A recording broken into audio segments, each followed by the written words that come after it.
നമസ്കാരം. പ്രധാന വാർത്തകൾ. മഞ്ഞും മഴയും ആസ്വദിക്കാനെത്തി വനത്തിൽ കുടുങ്ങി. രക്ഷകരായി പോലീസും ഫയർഫോഴ്സും. അഗളിയിൽ വ്യൂ പോയിന്റ് കാണാനെത്തിയതിന് പിന്നാലെ വനത്തിൽ കുടുങ്ങിയ വിദ്യാർത്ഥികളെ രക്ഷപ്പെടുത്തി. പോലീസും ഫയർഫോഴ്സും ചേർന്ന് 4 വിദ്യാർത്ഥികളെ സുരക്ഷിതമായി താഴെ എത്തിച്ചു. അഗളി മഞ്ഞച്ചോല വ്യൂ പോയിന്റ് കാണാനാണ് വിദ്യാർത്ഥികൾ എത്തിയത്. എന്നാൽ മഴ കനത്തതോടെ വിദ്യാർത്ഥികൾക്ക് ഇരുട്ടുമൂടി വഴിതെറ്റി പോവുകയായിരുന്നു. മലയിൽ കുടുങ്ങിയ വിവരം വിദ്യാർത്ഥികൾ തന്നെയാണ് മണ്ണാർക്കാട് ഫയർഫോഴ്സിൽ അറിയിച്ചത്. തുടർന്ന് പോലീസും ഫയർഫോഴ്സും ചേർന്ന് തിരച്ചിൽ നടത്തുകയും വിദ്യാർത്ഥികളെ കണ്ടെത്തുകയുമായിരുന്നു. അതേസമയം അഗളി ഫോറസ്റ്റ് സ്റ്റേഷൻ പരിധിയിൽ അനധികൃതമായി പ്രവേശിച്ചതിന് യുവാക്കൾക്കെതിരെ കേസെടുത്തിട്ടുണ്ട്. മീൻ പിടിക്കുന്നതിനിടെ കടലിൽ വീണു. മത്സ്യത്തൊഴിലാളിക്ക് ദാരുണാന്ത്യം.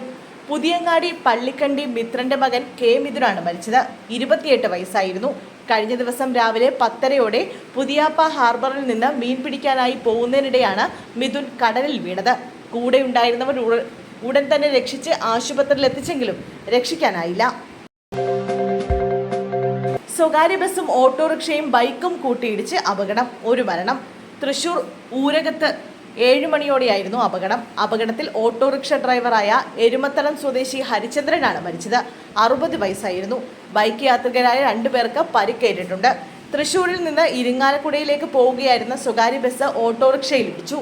ഇടിയുടെ ആഘാതത്തിൽ നിയന്ത്രണം വിട്ട ഓട്ടോറിക്ഷ മുന്നിൽ പോയിരുന്ന ബൈക്കിൽ തട്ടിയ ശേഷം സമീപത്തെ മരത്തിലിടിച്ച് കയറുകയായിരുന്നു. ബൈക്ക് യാത്രക്കാരായ ഇരിങ്ങാലക്കുട സ്വദേശികളായ ഷെറിൻ, റോസ്മി എന്നിവർക്കാണ് പരിക്കേറ്റത്. പരിക്കേറ്റവരെ കുറുക്കഞ്ചേരിയിലെ സ്വകാര്യ ആശുപത്രിയിൽ എത്തിച്ചെങ്കിലും ഓട്ടോ ഡ്രൈവറുടെ ജീവൻ രക്ഷിക്കാനായില്ല. കണ്ണില്ലാത്ത ക്രൂരത. വീടിന് സമീപം കെട്ടിയിരുന്ന പോത്തിന്റെ വാൽ സാമൂഹ്യ വിരുദ്ധർ മുറിച്ചുമാറ്റി. തൃശൂർ ചമ്മന്നൂർ തൈപ്പറമ്പിൽ ഷെഫീഖിന്റെ പോത്തിന്റെ വാലാണ് മുറിച്ചത്. ഷെഫീഖിന്റെ വീടിനോട് ചേർന്ന പറമ്പിൽ കെട്ടിയിരുന്ന പോത്തിന്റെ വാലാണ് സാമൂഹ്യ വിരുദ്ധർ അറുത്തത്. രാത്രിയിലെത്തിയ സാമൂഹ്യ വിരുദ്ധർ പോത്തിനെ കെട്ടിയിരുന്ന കയർ ചെറിയ ചെറിയ കഷ്ണങ്ങളാക്കുകയും പോത്തിന്റെ വാലിന്റെ ഭാഗം മുറിച്ചു കളയുകയും ചെയ്തു. ഇന്ന് രാവിലെ പോത്തിനെ അഴിച്ചുകെട്ടാൻ നോക്കിയപ്പോഴാണ് വീട്ടുകാർ സംഭവം അറിയുന്നത്. തുടർന്ന് വടക്കേക്കാട് പോലീസിൽ പരാതി നൽകി. ഗവർണർ ഹാരിഫ് മുഹമ്മദ് ഖാന് ഹൈക്കോടതിയിൽ കനത്ത തിരിച്ചടി. വിമർശനം.